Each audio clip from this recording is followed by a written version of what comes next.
بسم اللہ الرحمن الرحیم۔ تمام سننے اور دیکھنے والوں کو ٹروتھ وائس کی طرف سے السلام علیکم۔ ہمارے چینل کو سبسکرائب، لائک، شیئر ضرور کیجیے۔ چلیں شروع کرتے ہیں آج کی ویڈیو۔ آج کی اس ویڈیو میں پیش خدمت ہے واقعہ کربلا۔ حضرت امام حسین علیہ السلام کے قافلہ کی مدینہ سے روانگی سے لے کر کربلا میں اپنے اہل و عیال و اصحاب کے ہمراہ آمد تک کے واقعات۔ امام حسین علیہ السلام کا مکہ مکرمہ سے خط اہل بصرہ کے نام 28 رجب 60 ہجری مدینہ سے روانگی کے بعد امام علیہ السلام بمائے اہل و عیال و اصحاب مکہ میں داخل ہوئے اور حج کی ادائیگی کے خواہش مند تھے، لیکن حجاج کے بیس میں قاتلوں کی آمد کی خبر نے آپ کو متنبع کر دیا۔ یوں آپ نے حج کو عمرہ میں بدل دیا اور سرزمین عراق کی طرف روانگی سے قبل اہتمام حجت کے لیے اطراف و اکناف کے رؤساء و قبائل کو خطوط بھیجے، جس میں آپ نے ان سے مدد کی خواہش ظاہر کی۔ طبری نقل کرتے ہیں، مکہ داخل ہونے کے بعد امام علیہ السلام نے قبائل بصرہ مختلف سردار مثلا مالک بن میسم بکری، مسعود بن عمرو، منظر بن جارود وغیرہ کے نام خط لکھا، جس کا متن درج ذیل ہے۔ اما بعد خداوند عالم نے حضرت محمد صلی اللہ علیہ وآلہ وسلم کو لوگوں میں سے چنا اور انہیں امر نبوت اور بزرگی اور رسالت کے لیے منتخب فرمایا۔ پھر جب حضرت صلی اللہ علیہ وآلہ وسلم نے اپنا پیغمبری فریضہ بخیر و خوبی انجام دیا اور آپ بندگان خدا کی ہدایت و رہنمائی فرما چکے، تو اللہ نے انہیں اپنے پاس بلا لیا۔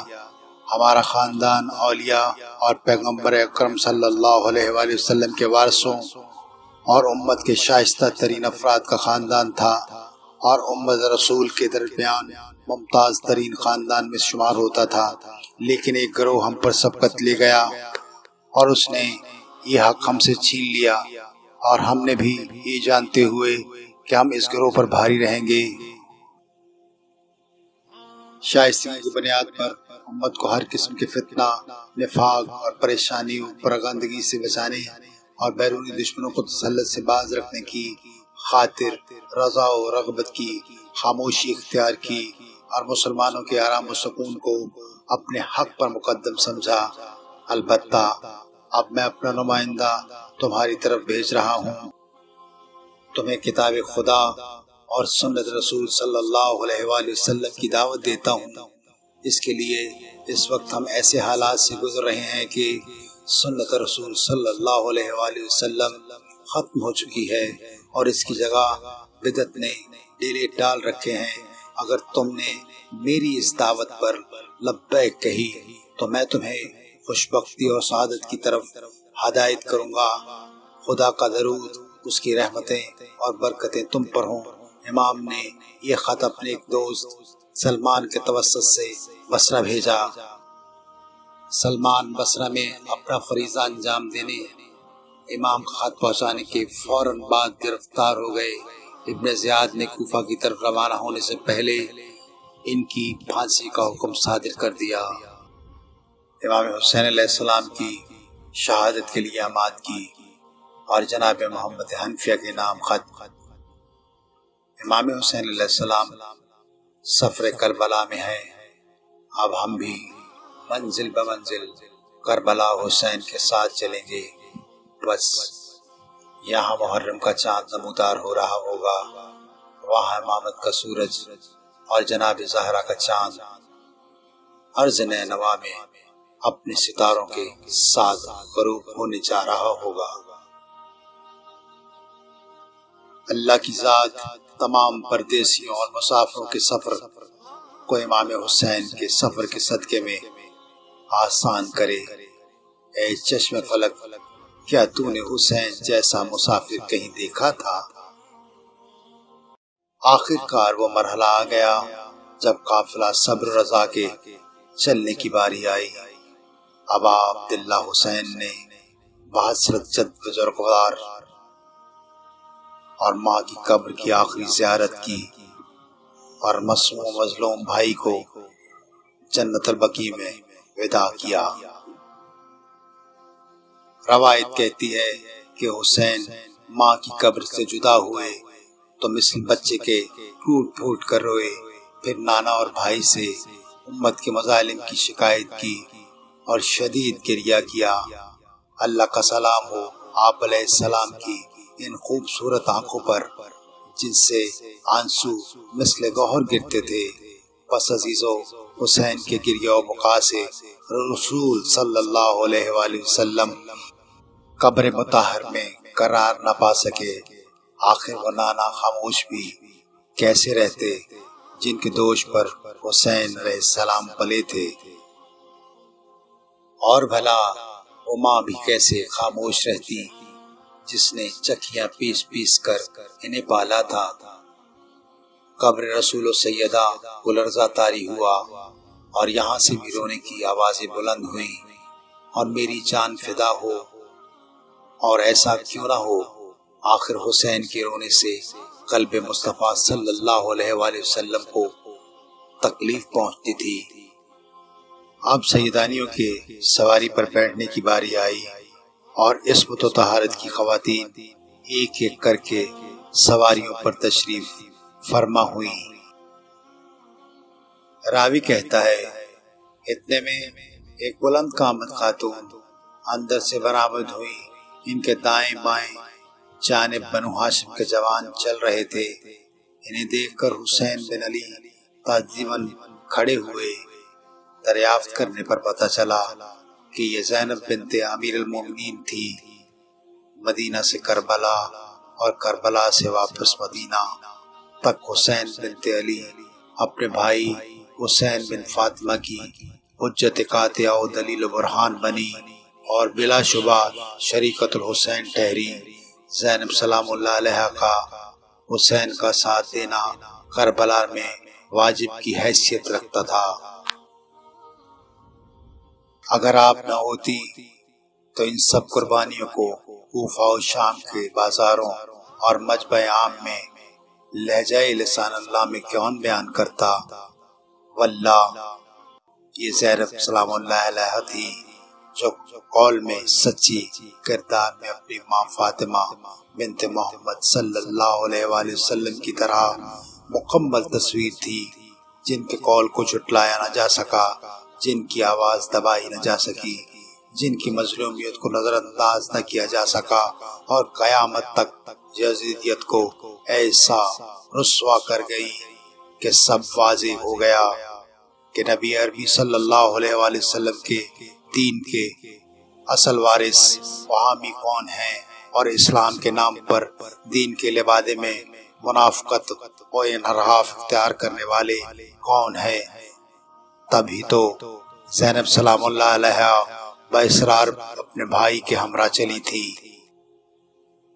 جب ساری تیاریاں مکمل ہوئیں تو مولا آقا حسین علیہ السلام نے روانگی سے قبل ایک وصیت لکھی، پھر اس پر مہر دستخط کر کے اپنے بھائی محمد حنفیہ کے حوالے کیا۔ خط کا مضمون یوں تھا، بلا شبہ حسین ابن علی یہ گواہی دیتے ہیں کہ اللہ ایک ہے، اس کا کوئی شریک نہیں ہے، اور محمد صلی اللہ علیہ وآلہ وسلم اس کے بندے اور رسول ہیں۔ وہ اللہ عز و جل کی طرف سے حق لے کر آئے، اور میں گواہی دیتا ہوں کہ جنت اور دوزخ پر حق ہے، اور قیامت کا دن برپا ہو کر رہے گا۔ یہی وہ برحق دن ہے جب اللہ لوگوں کو ان کی قبول سے محشور کرے گا۔ میں نہ خلف شار پھیلانے نکلا ہوں، نہ کوئی شر پھیلانے نکلا ہوں، اور نہ ظلم کے ارادے سے میں نے خروج کیا ہے، بلکہ میرے نکلنے کا مقصد فقط اپنے جد محمد صلی اللہ علیہ وآلہ وسلم کی امت میں اصلاح ہے، اور یہ کہ میں امر بالمعروف و نہی عن منکر کروں اور اپنے نانا اور بابا کی روش پر چلوں، پس تم میں سے جو قبولیت حق کے ساتھ مجھے قبول کرے تو اللہ اس کا زیادہ سزاوار ہے کہ حق اور اہل حق کا ساتھ دیا جائے، اور تم میں سے جو میری دعوت ٹھکرا دے تو میں اس کے معاملے میں صبر اختیار کروں یہاں تک کہ اللہ میرے اور ظالم کے درمیان فیصلہ فرما دے، اور وہ بہترین فیصلہ کرنے والا ہے۔ حسین علیہ السلام نے یہ خط بھائی محمد حنفیہ کے حوالے کیا۔ محمد حنفیہ و دیگر اکابرین بنو ہاشم و بعض اصحاب نے آپ کو عراق کا سفر ملتوی کرنے کی استدعا کی اور ان خطرات سے آگاہ کیا جو وہ اس بارے میں سنتے آئے تھے، لیکن حسین علیہ السلام مسمم ارادہ کر چکے تھے اور اپنے الہی فریضے سے بخوبی واقف تھے۔ بس آپ علیہ السلام نے ان کے جواب میں فرمایا، واللہ بجائے اس کے کہ مرنے کے بعد مجھے خانہ کعبہ کی دیوار میں دفن کر دیا جائے، مجھے یہ بات زیادہ محبوب ہے کہ فرات کے کنارے نواویس کربلا کے درمیان میرے جسم کے چیترے اڑا دیے جائیں۔ جناب ام المومنین ام سلمہ کے یہ کہنے پر کہ آپ رسول زادیوں اور اپنی عورتوں اور بچوں کے ہمراہ عراق کا سفر نہ کیجیے، تو آپ علیہ السلام نے جواب دیا، اے اماں، یہی اللہ کی رضا ہے کہ میں قتل کر دیا جاؤں اور آل رسول اسیر کر لی جائے۔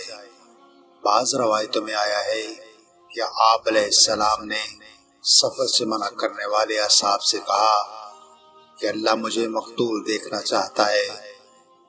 کچھ روایتوں کے مطابق آپ نے فرمایا، چاہے میں عراق کی طرف جاؤں یا نہ جاؤں، لوگ مجھے قتل کر کے رہیں گے۔ عبید اللہ ابن زیاد کی کوفہ آمد۔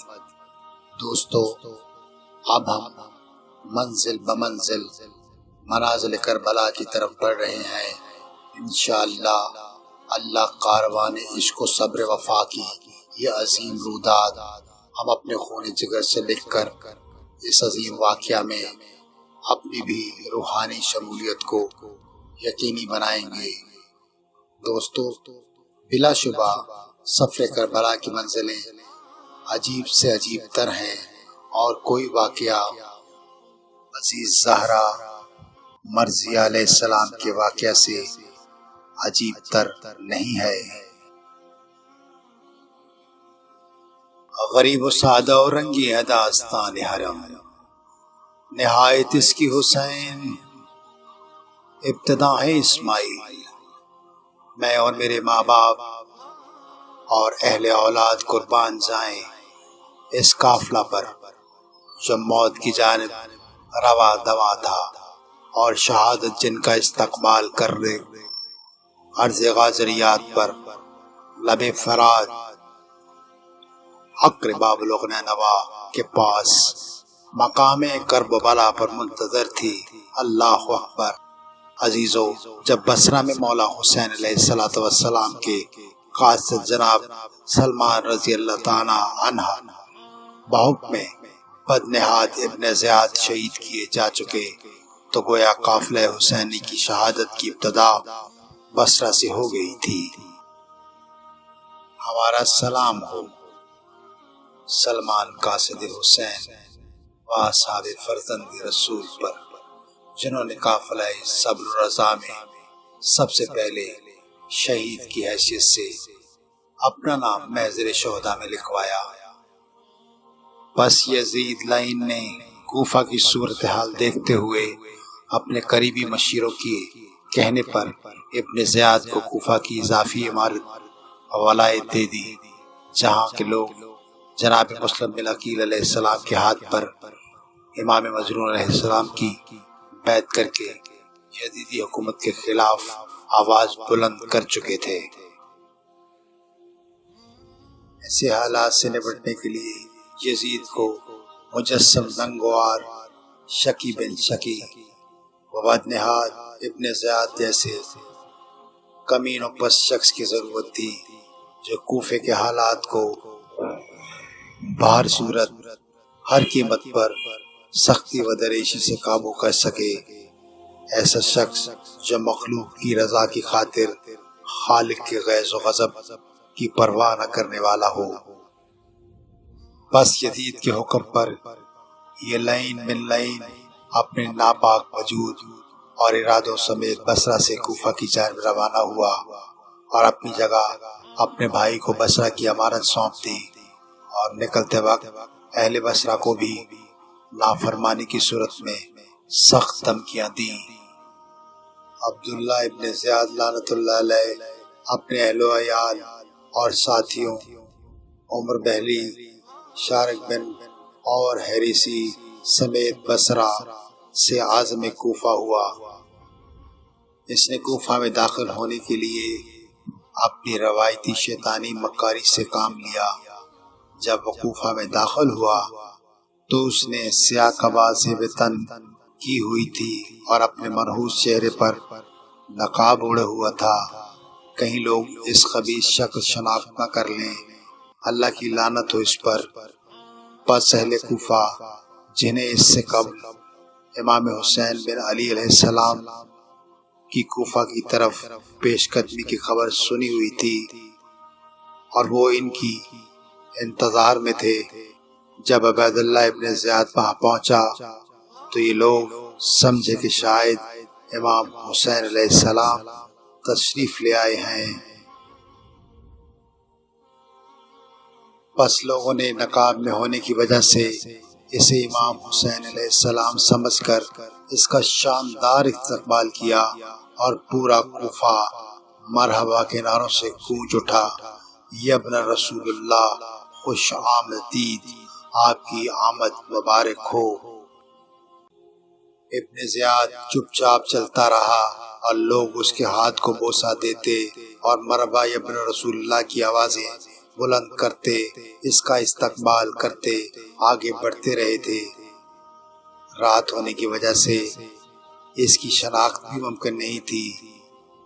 انہیں کیا پتا تھا کہ نقاب کے اندر موجود شخص حسین بن علی نہیں ہے بلکہ شکی بن شکی زیاد ہے۔ کاش لوگ ایک لمحہ کے لیے سوچتے کہ یہ حسین علیہ السلام نہیں ہو سکتے، کیونکہ اگر یہ حسین علیہ السلام ہوتے تو ان کے ساتھ اصحاب وفا ضرور ہوتے۔ ابن زیاد کو جب لوگوں کی ابا عبداللہ سے محبت کا اندازہ ہوا تو اس لعین کو لوگوں کے اس رویے سے سخت تکلیف ہوئی۔ وہ اپنی درستی اور سختی کی وجہ سے مشہور تھا۔ یہ اس کو اپنے آبا و اجداد سے وراثت میں ملی تھی، جبکہ اس کی ماں مرجانہ گانا بجانے، بدکاری اور شکار کی وجہ سے مشہور تھی۔ ابن زیاد سخت غیظ و غضب اور غصے سے بھر گیا تھا، لیکن اس نے اپنا نقاب اس وقت تک نہیں اتارا جب تک وہ منحوس قصر دارالامانہ کے دربار تک نہیں پہنچ گیا۔ وہاں پہنچ کر اس نے اپنا نقاب الٹا۔ کوفیوں نے جب نقاب کے نیچے سے فرزند رسول کی جگہ ابن برجانہ کو پایا تو دیکھ کر سخت مایوس و خوف زدہ ہوئے۔ بلا شبہ بعض اوقات بلا وجہ کا خوف عظیم نقصانات کو جنم دیتا ہے۔ کاش ان میں سے ایک فرد اٹھتا اور کب اس کے کہ وہ لعین خطاب کرتا اسے جہنم رسید کرتا، کیونکہ اس وقت اس کے ہمراہ کوئی لاؤ لشکر بھی نہیں تھا۔ بس عزیزو، یہاں سے تاریخ بدلی، رویے بدلے، چہرے بدل گئے جب اس لعین بن لعین ابن زیاد نے لوگوں کو متوجہ کیا اور نماز کے خطبے کے بعد اس میں مجمع آپ سے خطاب کیا۔ اما بعد، مجھے امیر المومنین یزید نے ہمارے شہر کا گورنر بنایا ہے اور یہاں کی ارضی و آبادی صدقات پر مجھے حق کے تصرف دیا ہے۔ مجھے تاکید کی ہے کہ میں تمہارے مظلوم سے انصاف کروں اور تم میں سے جو محروم ہیں انہیں عطا کروں، اور ان لوگوں سے نیک سلوک کروں جو تم میں سے فرما بردار اور اطاعت شار ہیں، اور ان لوگوں سے سختی سے پیش اور جو تم میں سے سرکش اور نافرمان ہیں، پس میں تم میں سے اطاعت کرنے والوں سے شفیق والد کی طرح سلوک کروں گا، اور نافرمانوں اور بیعت شکنی کرنے والوں کے لیے میرے پاس کوڑے اور تلوار ہے۔ پس تم میں سے ہر شخص اپنے نفس کے متعلق اللہ سے ڈرے، سچائی تمہیں باخبر کرتی ہے، دھمکی نہیں دیتی۔ پس یہ خطاب سن کر اہل کوفہ کے دل میں ابن زیاد کا خوف بیٹھ گیا۔ پھر کوفہ کے حالات یکسر بدلنے لگے۔ اس کے بعد تبدیلی بے مروتی کی ایسی باد خزاں چلی جس نے سفیر حسین بن علی و باغی بنو ہاشم کے پھول طیب بن طیب طاہر بن طاہر جناب مسلم بن عقیل علیہ السلام کو خزاں آلودہ کر کے تنہائی و عالم غربت میں مرجھا دیا۔ ان للہ و انا الیہ راجعون۔ قاصد امام حسین علیہ السلام جناب قیس بن میسر سیداوی کی شہادت۔ دوستو، ناصران میں مظلوم میں بعض شہداء ایسے ہیں جو اس عظیم نہضت میں عاشورہ سے قبل مقدمہ عاشورہ کے بطور شہید ہوئے۔ ان شہداء میں جناب مسلم بن عقیل علیہ السلام، حضرت ہانی بن عروہ جو جناب مسلم بن عقیل کے عیانت و ضیافت اور بیت طلبی اور مساعد کے جرم میں شہید کر دیے گئے، اور حضرت قیس بن محسر سیداوی شامل ہیں جنہیں امام علیہ السلام نے اہل کوفہ کی طرف اپنا خط دے کر روانہ کیا تھا۔ روایت کے مطابق جب جناب مسلم بن عقیل نے اپنی شہادت سے 27 دن قبل مولا و آقا علیہ السلام کے نام ایک خط لکھا جس میں انہوں نے اہل کوفہ کی بیعت و اطاعت کا حال لکھا تھا، تب تک کوفہ کے حالات اہل بیت علیہ السلام کے لیے سازگار تھے۔ ان حالات کے پیش نظر امام علیہ السلام نے اپنے بچپن کے دوست اور صحابی جناب قیس بن محسر کے ہمراہ اہل کوفہ کے نام ایک خط اس مضمون کے ساتھ روانہ کیا: بسم اللہ الرحمن الرحیم۔ یہ خط حسین بن علی علیہ السلام کی طرف سے ان کے مومنین اور مسلمان بھائیوں کے نام ہے۔ آپ سب پر سلامتی ہو۔ میں اس اللہ کی حمد بیان کرتا ہوں جس کے سوا کوئی معبود نہیں۔ اما بعد، مجھے مسلم علیہ السلام کا خط ملا جس میں تمہاری نیک رائے کا پتہ چلا، اور یہ معلوم ہوا کہ تم ہمارے حق کو لینے اور ہماری مدد پر متفق و یکسو ہو۔ بس میں نے اللہ سے دعا کی ہے کہ وہ ہمارے لیے آسانی پیدا فرمائے اور تمہیں ہماری اس نصرت پر عظیم ترین اجر عطا فرمائے۔ میں مکہ سے یوم ترویہ 8 ذی الحج کو تمہاری جانب نکلا ہوں۔ بس جب میرا خط لے کر قاصد تم تک پہنچے تو تم اپنے کاموں میں جلدی کرو اور کوشش جاری رکھو۔ میں عن قریب چند دنوں میں تمہارے پاس پہنچنے والا ہوں۔ والسلام ورحمۃ اللہ وبرکاتہ۔ قیس بن محسر سیداوی امام علیہ السلام کا خط لے کر جانب کوفہ چلے، لیکن قادسیہ کے مقام پر انہیں حسین بن نمیر ملعون نے گرفتار کر لیا، جو ابن زیاد کی طرف سے سرحدوں کی نگرانی پر مسلح دستے کے ساتھ متعین تھا تاکہ حسین علیہ السلام کے لیے کوفہ آمد کے راستے مسدود کیے جائیں۔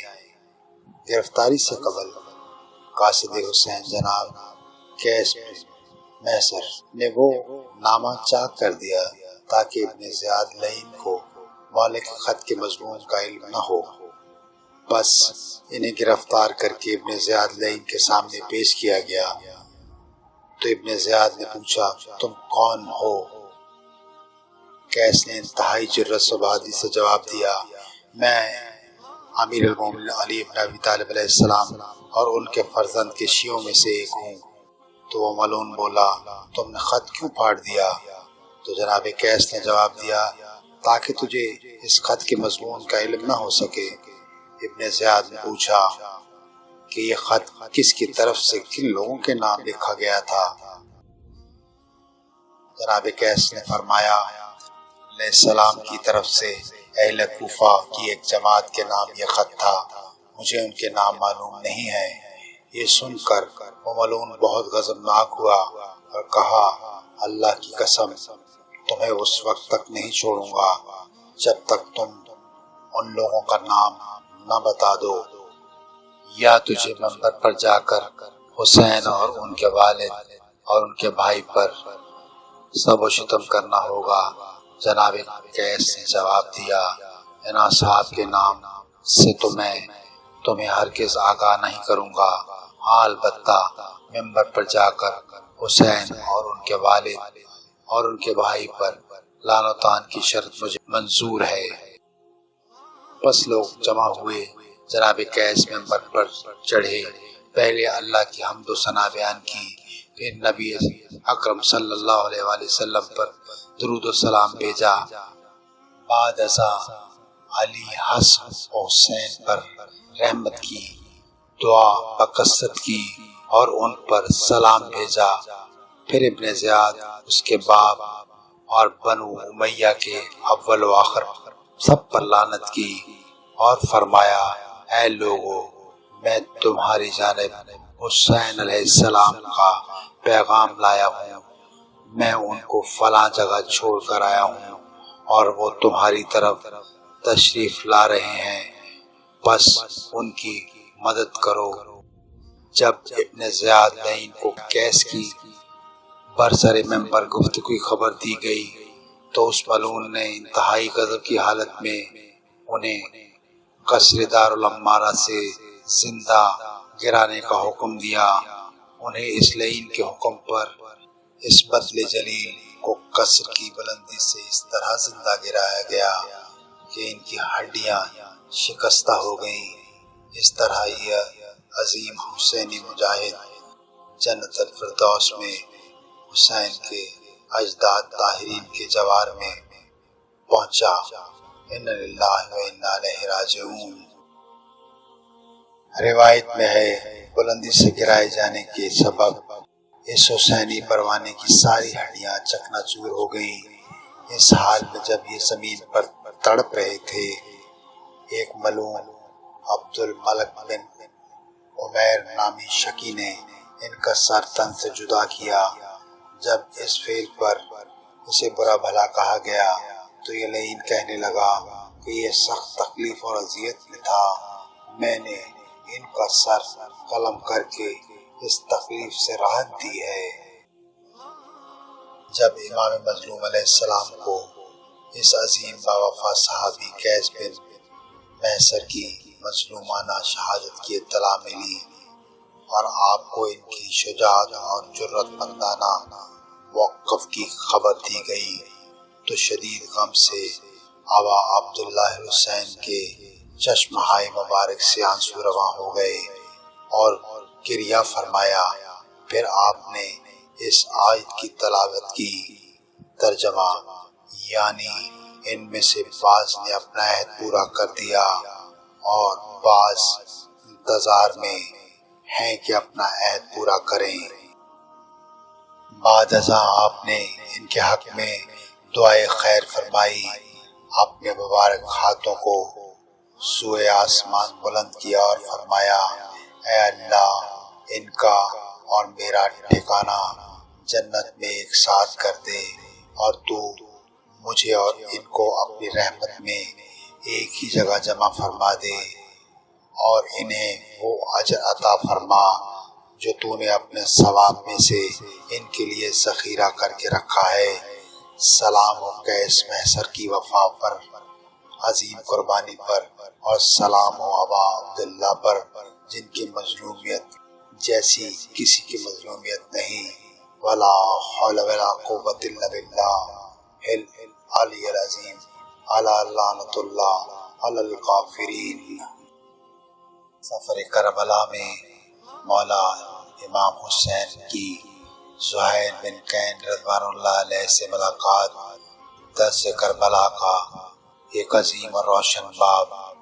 منزل و منزل کربلا کے اس سفر عشق میں کچھ ایسے واقعات بھی مقتل وفا میں درج ہیں کہ جنہیں بنظر عبرت دکھایا جائے تو یہ سبق ملتا ہے کہ اللہ جب چاہتا ہے اپنی رحمت کی ہواؤں کو چلا دیتا ہے، اور جس میں ہدایت لینے کی صلاحیت موجود ہو وہ اس سے اس طرح مستفید ہوتا ہے جس طرح نرم مٹی بارش سے سرسبز و شاداب ہو جاتی ہے، جبکہ پتھر پر اس کا ہلکا بھی اثر نہیں ہوتا۔ بس وہ جب چاہے مومن کے دل کو دین کی طرف پلٹا دیتا ہے، اس لیے مقلب القلوب کہتے ہیں۔ ایسی ہی رحمت کی ہوا جناب زہیر بن کین رضی اللہ عنہ کی طرف چلی، جو پہلے عقیدتاً عثمانی تھے، بلکہ صفین میں معاویہ کے ساتھ خون عثمان کا بدلہ لینے کے لیے مولا امیر المومنین علیہ السلام کے مقابلے میں بھی آئے تھے۔ زہیر خود راوی ہیں کہ میں صفین میں کئی مرتبہ علی علیہ السلام کی تلوار کی زد میں آیا، لیکن ہر دفعہ علی علیہ السلام نے مجھے چھوڑ دیا، جبکہ وہ بآسانی مجھے قتل کر سکتے تھے۔ کربلا میں اس رات سے تب پردہ اٹھایا گیا جب قافلہ صبر و عشق کے سفر کے دوران زہیر اور امام حسین کی ملاقات ہوئی۔ جناب زہیر بیان کرتے ہیں کہ دوران سفر وہ جان بوجھ کر اپنی خیمہ ایسی جگہ نصب کرتے تھے جہاں سے ان کا امام حسین سے آمنا سامنا نہ ہو، کہیں ایسا نہ ہو کہ حسین انہیں مدد کے لیے بلائیں اور وہ انکار نہ کر سکیں۔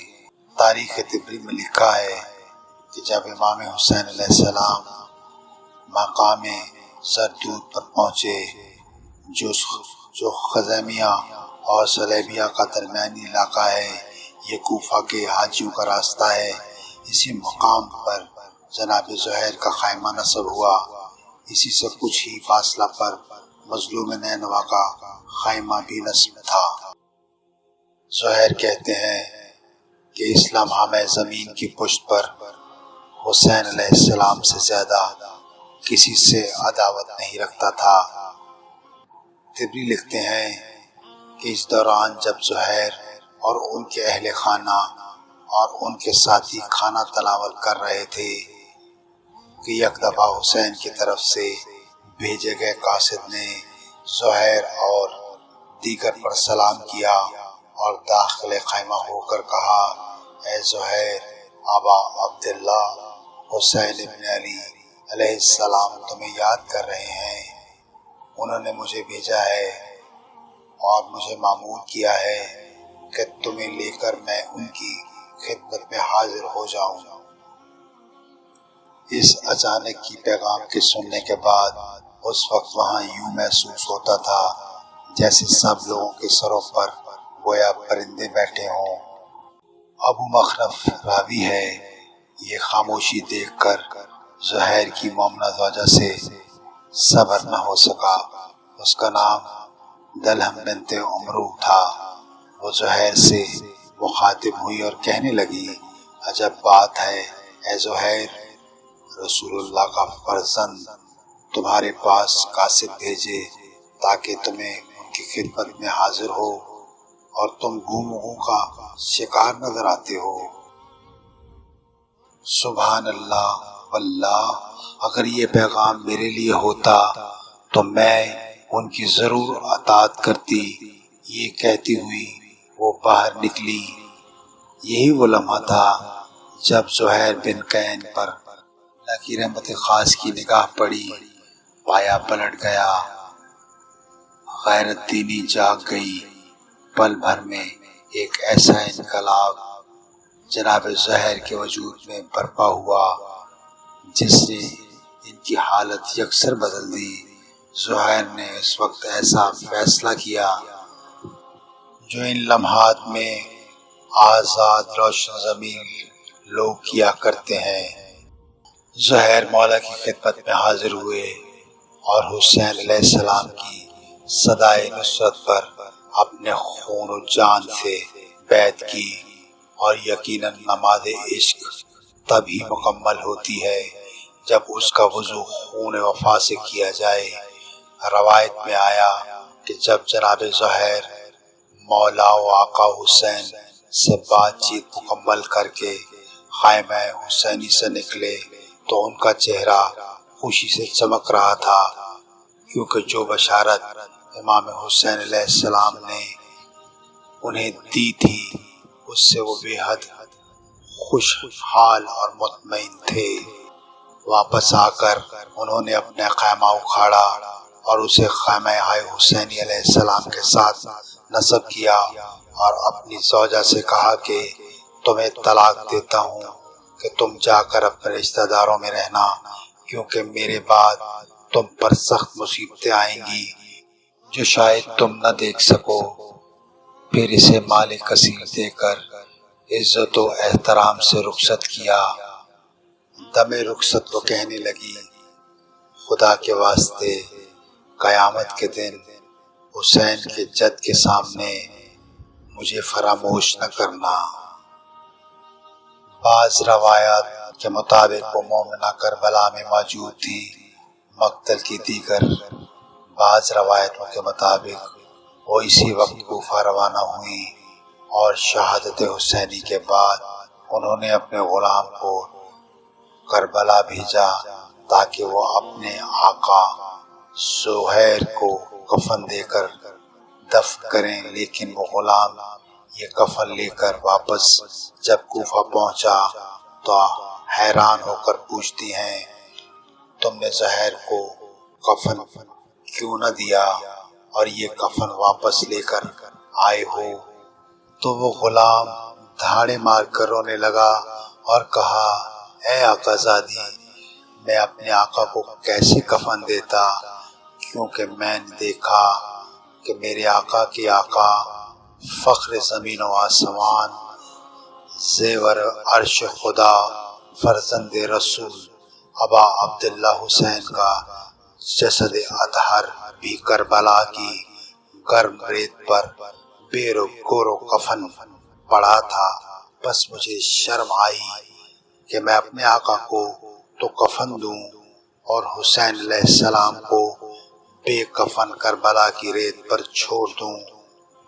السلام علیکہ یا ابا عبداللہ الحسین۔ مقام صلیبیہ پر مسلم علیہ السلام کی شہادت کی اطلاع، قافلہ صبر رضا کی عظیم استقامت۔ عبداللہ بن سلمان ووندر بن المشعل راوی ہیں کہ جب ہم حج سے فارغ ہوئے تو ہماری پہلی کوشش یہی تھی کہ کسی بھی طرح حسینی قافلے سے جا ملیں تاکہ دیکھیں کہ حسین علیہ السلام کیا فیصلہ کر چکے ہیں۔ یہاں تک کہ ہم نے زردود پر حسینی قافلے کو دیکھا۔ اسی دوران ہم نے کوفہ کی جانب سے ایک شخص کو آتے دیکھا، مگر اس نے حسین کے قافلے کو دیکھا تو اپنا راستہ الگ کر لیا۔ وبادہ ایسا نہ ہوا ہو کہ اسے آپ کی مدد کرنا پڑے۔ امام علیہ السلام اسے دیکھ کر رک گئے تھے، گویا اس نے کوفہ کے حالات معلوم کرنا چاہتے ہوں، لیکن جب آپ نے محسوس کیا کہ وہ ملنے سے کترا رہا ہے تو آپ علیہ السلام نے اس کے حال پر چھوڑ دیا اور آگے بڑھ گئے۔ ہم اس شخص کے پاس گئے اور سلام کیا۔ اس نے سلام کا جواب دیا اور کہا، کس قبیلہ سے ہو؟ ہم نے کہا، ہم بنی اسد سے تعلق ہے، اور اپنا تعارف کرایا۔ پھر اس نے بھی اپنا تعارف کرایا اور اپنا نام بکر بتایا اور اپنے قبیلے کا نام بتایا۔ ہم نے اس سے کوفہ کے حالات دریافت کیے تو اس نے کہا جب میں کوفہ سے نکلا تھا تو اس دوران مسلمانی قتل کیے جا چکے تھے، ان کی لاشیں بازار کوفہ میں گھسیٹی جا رہی تھیں۔ یہ دونوں بیان کرتے ہیں کہ جب ہم نے اس سے یہ خبر سنی تو ہم حسین علیہ السلام کی خدمت میں حاضر ہوئے اور کہا ہمارے پاس آپ کے لیے ایک خبر ہے، اگر چاہیں تو ہم سب کے سامنے بتا دیں ورنہ آپ کو تنہائی میں بتا دیں۔ آپ علیہ السلام نے فرمایا میرے اصحاب سے میرا کوئی راز چھپا ہوا نہیں ہے، جو بات بھی ہے ان سب کے سامنے بتا دو۔ بعض روایات میں لکھا ہے کہ آپ علیہ السلام نے فرمایا میں اپنے ساتھیوں سے بات مخفی نہیں رکھتا، تم ان کے سامنے سب کچھ کہہ سکتے ہو۔ بس یہ سن کر ہم نے کہا کہ دوپہر کے وقت جس شخص نے آپ کو دیکھا اور دیکھ کر راستہ بدل لیا تھا وہ اہل کوفہ کے سچ بولنے اور صاحبان عقل و رائے میں سے ہے۔ اس نے ہمیں خبر دی جب وہ کوفہ سے نکلا تھا تو مسلمانی شہید کیے جا چکے تھے اور ان کی لاشیں بازار اور گلیوں میں گھسیٹی جا رہی تھیں۔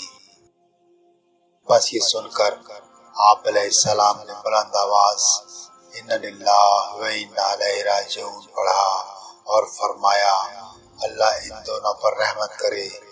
یہ دونوں راوی کہتے ہیں کہ ہم نے آپ علیہ السلام کی منت و سماجت کی اور باصرار غرض کیا اے فرزند رسول، کوفہ میں آپ کا کوئی حامی و مددگار نہیں، آپ کو کوفہ کا رخ نہ کیجیے۔ تو آپ نے آل عقیل کی طرف دیکھا اور ان سے فرمایا مسلم قتل ہو چکے ہیں، اب تمہاری کیا رائے ہے؟ واللہ ہم ہرگز واپس نہ جائیں گے جب تک کہ ہم مسلم کی طرح شہید نہ ہوں یا ہم مسلم کا بدلہ نہ لیں۔ راوی کہتا ہے کہ یہ سن کر حسین علیہ السلام نے کہا مجھے ان لوگوں کے بعد زندہ رہنے میں کوئی بھلائی دکھائی نہیں دیتی۔ راوی بیان کرتا ہے کہ قتل مسلم علیہ السلام کی خبر حسین کو مقام زردود سے نکلنے کے بعد مقام سلیبیہ پر ملی۔ یہاں کوفہ سے آنے والا ایک اور شخص اباہر الزادی نامی سے آپ کی ملاقات ہوئی۔ اس نے آپ کو سلام کیا، پھر سرزنش کرنا شروع کیا کہ آپ کو کس شے نے حرم خدا اور اپنی جد کے شہر کو چھوڑنے پر مجبور کیا۔ بس آپ نے فرمایا افسوس ہے اے اباہر، بنو امیہ نے ہمارا مال چھینا، ہم نے صبر کیا، ہم پر سب ستم کیا، میں نے صبر کیا۔ اب وہ حرم اللہ اور حرم رسول خدا صلی اللہ علیہ وآلہ وسلم میں میرا خون بہانا چاہتے تھے، لہذا میں وہاں سے نکلا۔ اللہ کی قسم مجھے قتل کرنے کے بعد اللہ ان پر ذلت و رسوائی مسلط کر دے گا اور ان پر باغی گروہ کو مسلط کر دے گا اور ذلیلوں کو حاکم بنا دے گا جو ان کے مال و جان میں ان پر حکومت کریں گے۔ شیخ کلینی بیان کرتے ہیں کہ سلیبیہ کے مقام پر ایک کوفی آپ سے ملا، تعارف ہونے کے بعد آپ علیہ السلام سے فرمایا اے کوفی بھائی، واللہ اگر تم مدینہ میں مجھ سے ملتے تو تمہیں جبرائیل علیہ السلام کے ہمارے جد صلی اللہ علیہ وآلہ وسلم کے پاس وحی کی خاطر آمد اور گھر آمد و رفت کی نشانیاں دکھلاتے۔ پس جب مقام زبالہ پہنچے تو ایک مظلومانہ خطبہ دیا۔ الشیخ ابو القاسم بن محمد قولویہ قمی علیہ رحمہ امام صادق صلوات اللہ علیہ کی زبانی بیان کرتے ہیں کہ آپ نے فرمایا جب حسین مقام بدنے عقبہ کی وادی پر چڑھے تو ایک دفعہ اپنے اصحاب باوفا سے فرمایا واللہ میں اپنے آپ کو صرف مقتول دیکھتا ہوں۔ اصحاب نے عرض کیا اے ابا عبداللہ یہ آپ کیسے فرما رہے ہیں؟ تو آپ نے فرمایا میں نے خواب میں دیکھا ہے کہ چند کتے مجھے زخمی کر رہے ہیں اور ان میں سے ایک برزدہ کتا ہے جو مجھ پر سب سے زیادہ شدت سے حملہ آور ہوتا ہے۔ یاد رہے شمر بالذلجوشن لعین مبروس تھا۔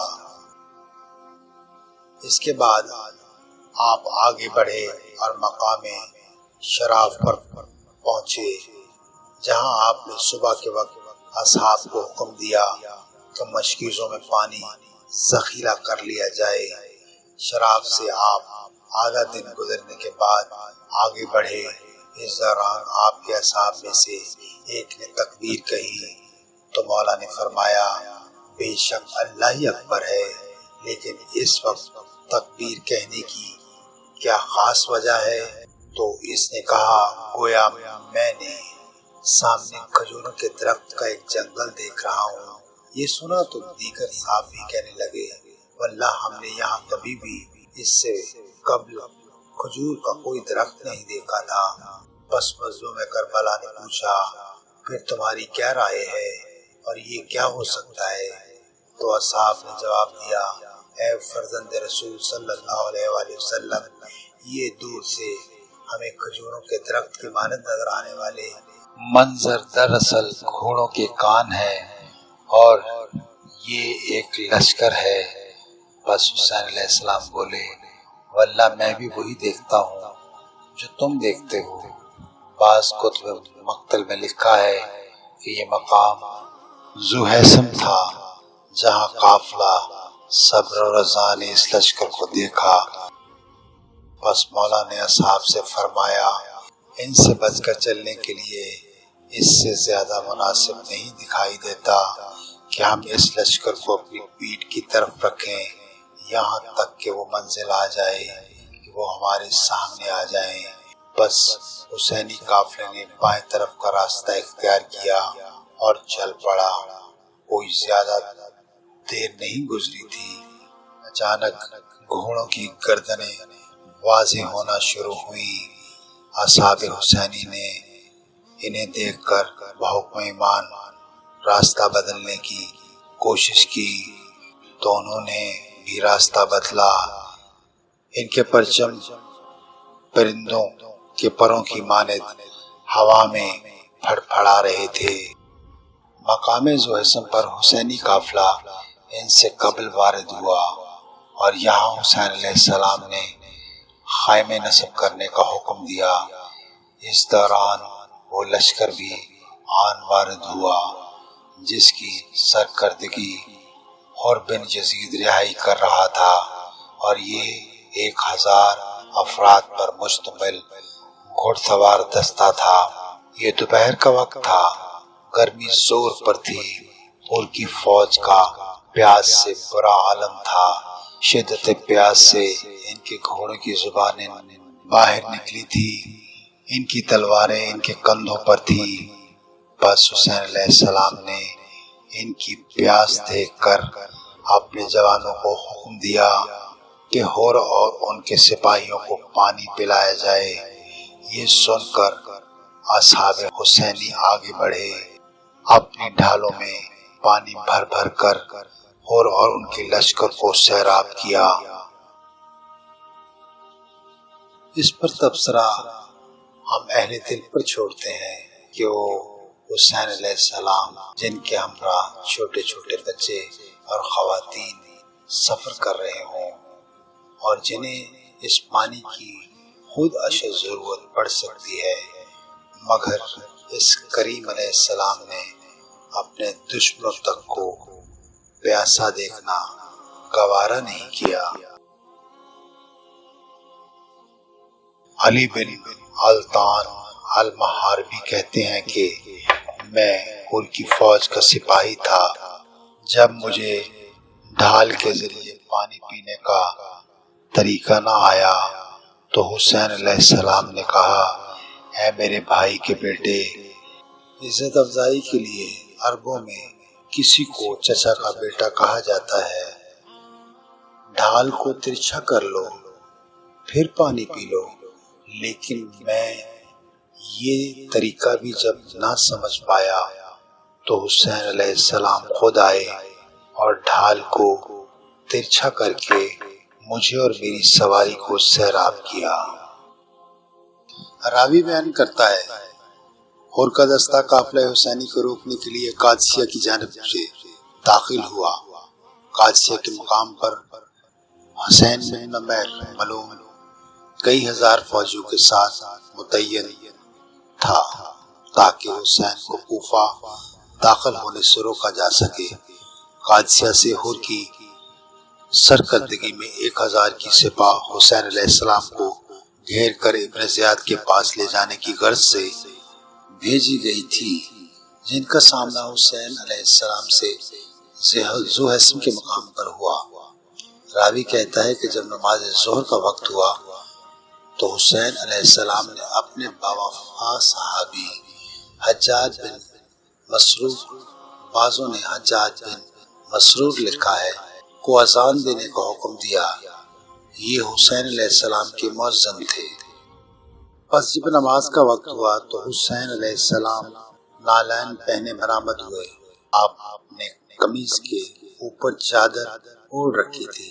نماز سے قبل آپ علیہ السلام نے سب سے خطاب کیا اور اتمام حجت فرمائی۔ آپ علیہ السلام نے پہلے اللہ تعالیٰ کی حمد و ثنا بیان کی، پھر فرمایا، اے لوگو، بے شک میں تمہاری جانب اس وقت تک نہیں نکلا ہوں جب تک تمہارے خطوط مجھ تک نہیں پہنچے جس میں تم لوگوں نے مجھے لکھا تھا کہ تمہیں ایک امام اور رہبر کی ضرورت ہے جو تمہیں حق اور ہدایت پر جمع کرے۔ پس اگر تم اس عہد پر باقی ہو جو تم نے مجھ سے ان خطوط میں کیا ہے تو مجھ سے پیمان کرو اور ساتھ دینے کا وعدہ کرو تاکہ مجھے تمہاری باتوں پر اعتماد آ جائے، اور اگر پلٹ چکے ہو اور ایسا نہیں کرنا چاہتے اور میری آمد سے ناخوش ہو تو پھر میں اس جگہ واپس چلا جاتا ہوں جہاں سے آیا ہوں۔ مقتل کی کتب میں لکھا ہے کہ خامس آل ابا کی یہ بات سن کر وہاں موجود سب حاضرین پر سکوت طاری ہو گیا، بس کوئی بھی کچھ نہ بولا۔ پھر آپ علیہ السلام نے مؤذن کو اقامت دینے کا حکم دیا اور جماعت کھڑی ہو گئی۔ آپ نے حر سے فرمایا کہ تم اپنی فوج کو خود نماز پڑھاؤ گے؟ حر نے جواب دیا، نہیں، بلکہ ہم سب آپ کے پیچھے نماز ادا کریں گے۔ سب نے آپ کی ابتدا میں نماز ادا کی۔ نماز کے بعد ہر کسی نے اپنی سواری کا لگام تھاما اور اپنی سواریوں کے سائے میں آرام کرنے لگے۔ عصر کے وقت حسین علیہ السلام اپنے اصحاب کو کوچ کی تیاری کا حکم دیا، البتہ سفر سے قبل آپ نے عصر کی نماز ادا فرمائی اور سب نے دوبارہ آپ کے پیچھے نماز ادا کی۔ نماز کے بعد آپ نے خطبہ دیا جس میں اللہ تعالیٰ کی حمد و ثنا بیان کی، پھر فرمایا، لوگو، اگر تم اللہ کا تقوی اختیار کرو اور اس کے بعد حق اور اس کے اہل کی معرفت حاصل کرو تو یہ چیز تمہارے رب کی سب سے زیادہ تم پر خوشی کا باعث ہوگا۔ ہم اہل بیت محمد صلی اللہ علیہ وآلہ وسلم ہیں اور اس امر کا ان لوگوں کی بنسبت سب سے زیادہ حقدار ہیں جو اس کا دعویٰ کر رہے ہیں۔ یہ لوگ تم پر ظلم و جور سے مسلط ہیں، تم نے ہمارا صرف اس لیے انکار کیا ہے کیونکہ تم ہمارے حق کی بابت معرفت نہیں رکھتے ہو اور ہمارے حق سے جاہل ہو اور ہمیں پسند نہیں کرتے، یہاں تک کہ میں صرف تمہارے ان خطوط کی وجہ سے آیا ہوں جو تم نے بھیجے تھے۔ اگر تمہیں میرا آنا نامنظور ہے تو میں تمہارے درمیان سے نکل جاتا ہوں۔ یہ سن کر حر نے کہا اے ابا عبداللہ، واللہ مجھے ان خطوط کا کچھ علم نہیں ہے جن کا آپ ذکر کرتے ہیں۔ یہ سن کر حسین علیہ السلام نے اپنے صحابی عقبہ بن سمان کو حکم دیا کہ وہ تھیلیاں کھولی جائیں جن میں اہل کوفہ کے خطوط بھرے ہوئے ہیں۔ بس جب یہ خطوط حر کے سامنے رکھے گئے تو وہ بولے ہم ان لوگوں میں شامل نہ تھے جنہوں نے آپ کو یہ خطوط لکھے تھے۔ ہمیں یہ حکم ملا ہے کہ آپ سے اس وقت تک جدا نہ ہو جب تک آپ کو ابن زیاد کے سامنے پیش نہ کیا جائے۔ یہ سن کر آپ نے حر سے فرمایا موت تم سے اس سے کہیں زیادہ قریب ہے کہ تم ایسا کر سکو۔ یہ کہہ کر آپ نے اپنی فوج کو چلنے کا حکم دیا، مگر اس دوران آپ کچھ دیر کے لیے خود رک رہے جب تک مخدرات عصمت و طہارت سوار نہیں ہوئی۔ پھر آپ بھی زلزلہ پر سوار ہوئے۔ جب آپ نے چلنے کی کوشش کی تو حر کی قیادت میں فوجیوں نے آپ کا راستہ روکا اور آپ کی پیش قدمی میں حائل ہو گئے۔ یہ دیکھ کر حسین علیہ السلام حر سے بولے تمہاری ماں تمہارے غم میں روئے، تو کیا چاہتا ہے؟ حر نے یہ سنا تو کہنے لگا کہ اگر عربوں میں سے آپ کے علاوہ کوئی اور میری ماں کا نام لے لیتا، چاہے وہ کوئی بھی ہوتا، تو میں بھی اس سے کہتا کہ تمہاری ماں بھی تمہارے غم میں بیٹھے، لیکن اللہ کی قسم میں آپ کی ماں کا ذکر انتہائی احترام عزت کے بغیر نہیں لے سکتا۔ تو حسین بولے تو کیا چاہتے ہو؟ حر نے جواب دیا میں آپ کو امیر ابن زیاد کے پاس لے جانا چاہتا ہوں۔ بس یہ سن کر حسین علیہ السلام نے فرمایا اللہ کی قسم اگر ایسی بات ہے تو میں تمہاری اتباع ہرگز نہیں کروں گا۔ تو حر نے کہا واللہ میں بھی آپ کا راستہ نہیں چھوڑوں گا۔ راوی کہتا ہے اس جملے کی 3 یا اس سے زیادہ بار حسین علیہ السلام اور حر میں تکرار ہوئی۔ جب یہ بحث مباحثہ بڑھا تو حر نے کہا مجھے آپ سے جنگ کا حکم نہیں ہے، لیکن مجھے یہ حکم ہے کہ آپ سے اس وقت تک جدا نہ ہوں جب تک آپ کو کوفہ نہ پہنچا دیا جائے، لہٰذا اگر آپ نہیں چاہتے کہ ابن زیاد کے پاس جائیں تو ایسا راستہ اختیار کریں جو نہ کوفہ کی طرف جاتا ہو اور نہ ہی مدینہ کی طرف جاتا ہو، جب تک ابن زیاد کو میں خط کے ذریعے آگاہ نہیں کرتا کہ مجھے کیا کرنا ہوگا۔ یا آپ ابن زیاد یا یزید کو خط لکھیں، اس طرح ممکن ہے کہ وہ آپ کو ایسا جواب دیں کہ میں عافیت سے رہوں اور آپ کے متعلق آزمائش سے بچ جاؤں، باصلاح احوال کی کوئی راہ نکل آئے، آپ اس حل کو اختیار کیجئے۔ یہ کہہ کر اس نے آپ کو بائیں جانب کا اشارہ کیا جو ایزم حجانات اور قادسیہ کی طرف نکلتا تھا۔ بس حسین علیہ السلام اس راستے پر اپنے اصحاب و اہل بیت کے ہمراہ چلے اور حر کا لشکر بھی آپ کے ساتھ ساتھ چلنے لگا، یہاں تک کہ آپ علیہ السلام مقام البیضہ کے پاس پہنچے۔ یہاں آپ نے اپنے اصحاب اور اصحاب حر سے خطاب کیا۔ الطبری بحوالہ ابو منہب عقبہ بن ابی العیس کی زبانی روایت کرتے ہیں کہ یہاں حسین علیہ السلام کھڑے ہوئے، اللہ کی حمد و ثنا بیان کی، پھر فرمایا ایھا الناس، رسول اللہ صلی اللہ علیہ وآلہ وسلم نے فرمایا کہ جو کسی ظالم بادشاہ کو دیکھے جو اللہ کے حرام کردہ کو حلال کرے، اللہ سے کیے گئے پیمان کو توڑ ڈالے اور اللہ کے بندوں میں رسول اللہ صلی اللہ علیہ وآلہ وسلم کی سنت کے برخلاف سلوک کرے اور ظلم و جور سے کام لے اور کوئی اسے قول و فعل سے اس کام سے نہ روکے،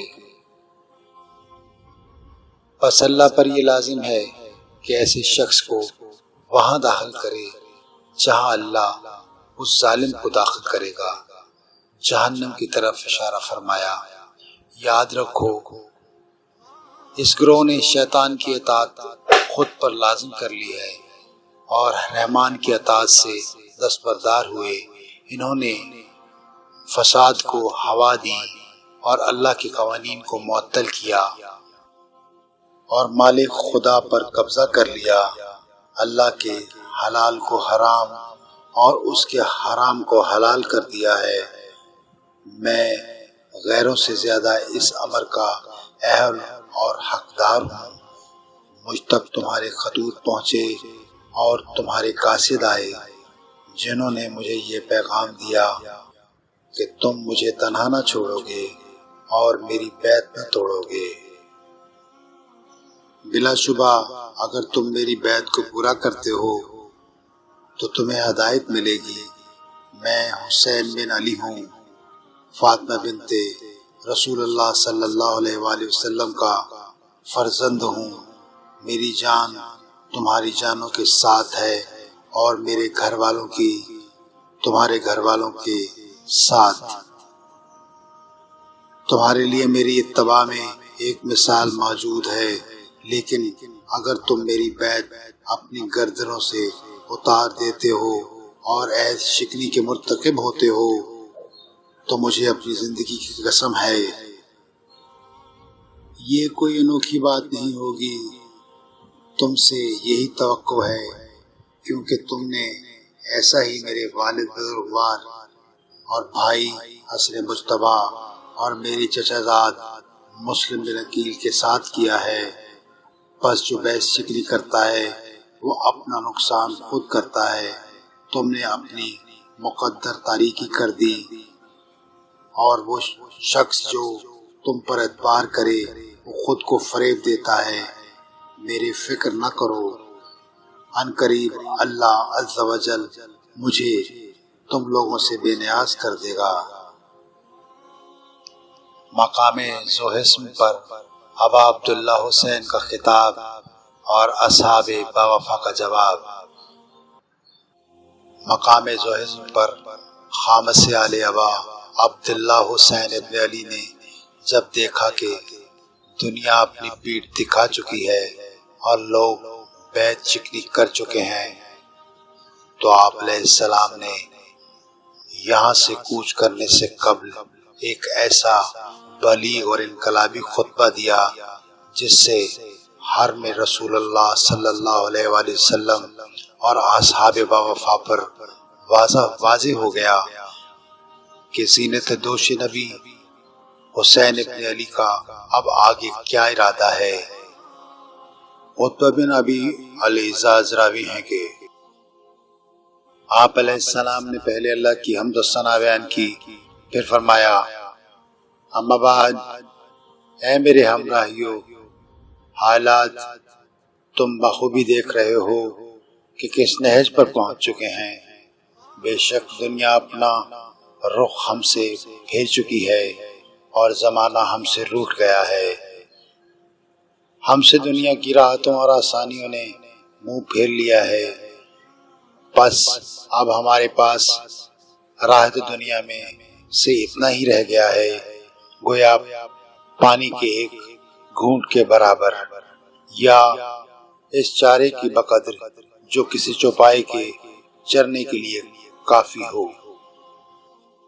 کیا تم نہیں دیکھتے کہ حق پر عمل نہیں کیا جا رہا اور باطل سے روکا نہیں جا رہا؟ پس جب ایسے حالات ہوں تو مومن کا حق بنتا ہے کہ وہ اپنے رب سے ملاقات میں رغبت دکھائے۔ بلا شبہ میں موت کو شہادت کے سوا پسند نہیں کروں گا اور ظالموں کے ساتھ زندہ رہنا ذلت تصور کرتا ہوں۔ راوی کہتا ہے کہ یہ سن کر زہیر ابن کین کھڑے ہوئے اور اصحاب سے کہا کہ تم بولتے ہو یا میں بولوں؟ سب نے کہا آپ ہی ہماری طرف سے بیان کریں۔ پس زہیر نے حمد و ثنا بیان کی، پھر کہا یا ابن رسول اللہ صلی اللہ علیہ وآلہ وسلم، ہم نے آپ کی بات سنی، اللہ آپ کے امر کی اصلاح کرے۔ اللہ کی قسم اگر یہ دنیا ہمیشہ رہنے والی ہوتی اور ہم اس میں ہمیشہ زندہ رہنے والوں میں سے ہوتے تب بھی ہم اپنی جانیں آپ کی مدد و نصرت و یاوری میں ضرور قربان کرتے اور اس دنیا کی زندگی کو ترک کر دیتے۔ یہاں امام حسین علیہ السلام نے زہیر اور اصحاب کے حق میں دعائے خیر کی۔ پھر حسین علیہ السلام کے باوفا صحابی نافع بن حلال کھڑے ہوئے اور کہا، اللہ کی قسم ہمیں اپنے رب سے ملاقات میں کوئی کراہت محسوس نہیں ہوتی۔ ہماری اس سے جنگ ہوگی جس سے آپ کی جنگ ہے، اور ہماری اس سے صلح ہوگی جس سے آپ کی صلح ہوگی۔ پھر قاری کوفہ جناب بریر بن خزیر کھڑے ہوئے اور کہا، اے فرزند رسول صلی اللہ علیہ وآلہ وسلم، اللہ کی قسم یہ اللہ کا ہم پر احسان ہے کہ ہم اپنی جانیں آپ علیہ السلام پر قربان کریں اور ہمارے اعضاء و جوار آپ کی نصرت میں قطع ہوں۔ پھر ہم قیامت کو آپ علیہ السلام کے جد رسول صلی اللہ علیہ وآلہ وسلم کی خدمت میں پیش ہوں اور وہ ہمارے شفیع بنے۔ راوی بیان کرتا ہے کہ خور بن یزید رہائی مسلسل حسین علیہ السلام کو سمجھا رہے تھے کہ وہ اپنی جان کو خطرے میں نہ ڈالیں، لیکن حسین علیہ السلام نے حر سے فرمایا، کیا تم مجھے موت سے ڈراتے ہو؟ پھر ایک شعر ارشاد کیا جس کا ترجمہ یہ ہے، بے شک میں نے یہ راستہ اختیار کیا ہے اور موت میں جو ان مردوں کے لیے کوئی آر نہیں ہے جب وہ حق کے ساتھ ہوں اور صالحین کی اقتداء میں ہوں۔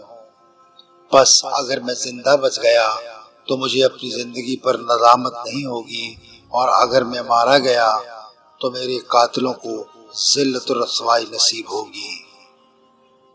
راوی کہتا ہے کہ حسین کی یہ باتیں سن کر اور آپ علیہ السلام سے کچھ دور کھڑا ہوا اور فاصلہ رکھ کر حسین علیہ السلام کے ساتھ چلنے لگا، یہاں تک کہ قافلہ صبر رضا مقام عذیب الحجنات پر پہنچا۔ یہ قبیلہ نعمان کے اونٹوں کی چراگاہ تھی، لہذا اسے عذیب الحجنات کہا جاتا تھا۔ عربی میں حجنات ہیجان کی جمع ہے جو اچھی نسل کے گھوڑوں کے لیے استعمال کی جاتی ہے۔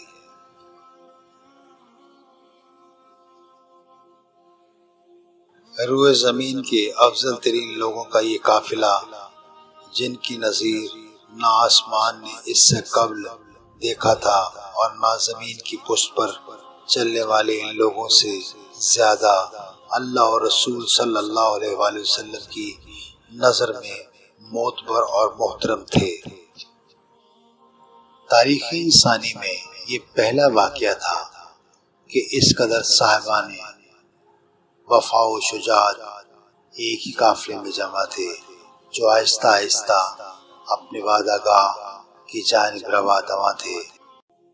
ان میں 80 سال کے بوڑھے عابس بن ابی شاکری بھی تھے اور 75 سال کے حبیب بن مظاہر بھی، اور انہی میں 6 ماہ کا بچہ علی اصغر بھی تھا اور 3 سال کی بچی بھی تھی، اور انہی میں وہ ذاتیں بھی تھی جن کے صدقے میں کائنات خلق ہوئی تھی، یعنی ابا عبداللہ امام زین العابدین علیہ السلام، امام باقر علیہ السلام بھی اسی قافلے کے ہمراہ تھے۔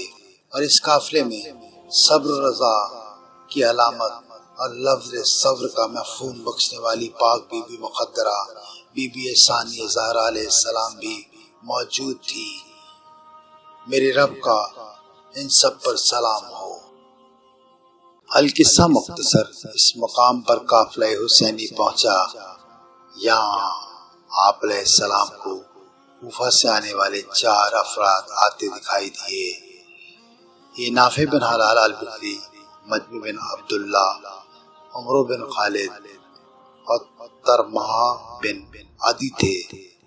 ان میں 3 حسین علیہ السلام کے انصار تھے اور ترمہا ان کے راستے کی رہنمائی کی غرض سے آیا تھا۔ جب ترمہا نے دیکھا کہ وہ حسینی قافلہ کے نزدیک پہنچ چکے ہیں تو بعض اشعار اپنی سواری سے مخاطب ہو کر پڑھے، جس کا مفہوم یہ ہے: اے میری ناقہ، جب میں تجھے تیزی سے چلنے کے لیے ڈانٹ دوں تو برا نہ مناؤ، اور طلوع فجر سے قبل ہمیں منزل مقصود تک پہنچا دو۔ بے شک ہم بہترین مسافروں اور سواروں کے پاس جا رہے ہیں جو مہمان نواز، سخی، خوش اخلاق ہیں اور بہترین ارادے سے آئے ہیں۔ ان میں وہ ہیں جو رسول اللہ صلی اللہ علیہ وآلہ وسلم کی نشانی اور جن کے صدقے میں زمانہ باقی ہے۔ یہ اہل زمین کے سردار، روشن چہرے والے اور میدان جنگ کے شہسوار اور بہترین نیزہ بازی کرنے والے ہیں۔ جہاں خلق خدا کو نفع پہنچانے والے ہیں، وہاں دشمنان دین کو تلوار کی کاٹ سے نقصان دینے والے ہیں۔ پس تم حسین علیہ السلام کی مدد کرو۔ ان کے مقابلے میں جو لوگ ہیں وہ زناکار کی اولادیں ہیں، شراب خوروں کی ذریتیں ہیں، اور انہی میں سے ابن زیاد ہے جو نامعلوم النسب اور نامعلوم النسب کا بیٹا ہے۔ جب یہ چاروں نزدیک پہنچے تو حر نے انہیں روکنا چاہا، لیکن حسین علیہ السلام نے فرمایا: یہ میرے مددگار ہیں اور ایسے گویا یہ میرے قافلے میں سے ہیں، لہٰذا ان کو روکا گیا تو پھر ہم تم سے جنگ کریں گے۔ حر نے جب یہ سنا تو ان کو آنے دیا۔ ان افراد نے حسین علیہ السلام اور اصحاب حسین علیہ السلام پر سلام کیا اور کوفہ کے حالات سے انہیں آگاہ کیا، اور یہی پر حسین علیہ السلام کو قیس بن مسہر کی شہادت کی اطلاع ملی۔ حسین علیہ السلام نے ان کے لیے دعائے خیر کی اور آنکھوں میں آنسو بھر آئے۔ پھر ترمہا بن عدی آگے بڑھا اور کہا: اے فرزند رسول، آپ علیہ السلام کے ساتھ مجھے انصار بہت کم دکھائی دیتے ہیں۔ میں جب کوفہ سے نکل رہا تھا تو وہاں آپ کے خلاف ایک فوج تشکیل دی جا رہی تھی، بس اگر آپ علیہ السلام میری مانتے ہیں تو ایک قدم بھی ان کی طرف پیش قدمی نہ کیجیے، اور اگر آپ کسی اور ملک میں جانا چاہتے ہیں تو میں اپنا وطن آپ کے لیے پیش کرتا ہوں، جو اونچے اونچے پہاڑوں کے بیچ میں واقع ہے۔ وہاں بلند و بالا قلعے ہیں جنہیں آج تک کوئی حملہ آور بادشاہ فتح نہ کر سکا، یہاں تک کہ قبیلہ غان اور حمیر، نعمان بن المنذر بادشاہان بھی اسے سر نہ کر سکے۔ میں قبیلہ تئی کے 20,000 لوگوں کو آپ کی مدد پر وہاں آمادہ بھی کر سکتا ہوں۔ جب آپ وہاں پہنچیں گے تو میدان کو پیادہ اور سواروں سے بھر دوں گا، اور آپ علیہ السلام کی ہر قیمت پر حفاظت کی جائے گی۔ جب مشکل ٹل جائے تو آپ علیہ السلام جو مناسب سمجھیں کر گزریں۔ دراصل میں اپنے بچوں کو کوفہ چھوڑ آیا ہوں اور ان کا نفقہ میرے پاس ہے، میں انہیں خرچہ دے کر واپس آپ کی خدمت میں حاضر ہوتا ہوں۔ یہ سن کر حسین علیہ السلام بولے: اگر تمہاری نیت آنے کی ہے تو ذرا جلدی واپس آنا، ایسا نہ ہو کہ تمہیں دیر ہو جائے، اللہ تم پر رحم کرے۔ پس ترمہا کوفہ پہنچا، اپنے اہل خانہ کو خرچہ دیا، پھر انہیں وصیتیں کی، لیکن انہیں آنے میں اتنی دیر ہوئی کہ ان کے آنے تک حسین بما اصحاب و اہل بیت شہید ہو چکے تھے۔ پس وہ راستے سے واپس لوٹ گئے۔ ان للہ و انا الیہ راجعون، رضا بقضاء تسلیم لامرہ۔ ہمیں آپ کی دعاؤں کی شدید ضرورت ہے۔ اللہ ہماری دنیاوی مصلحتوں کو اتنا اہم ہماری نظروں میں نہ بنائے کہ ہم وقت پر اپنے امام زمان علیہ السلام کی مدد نہ کر سکیں اور بعد میں کفِ افسوس ملنے کے سوا ہمارے پاس اور کوئی چارہ نہ ہو۔ اللہ تعالی ہماری اس کوشش کو قبول و منظور فرمائے، آمین یا رب العالمین۔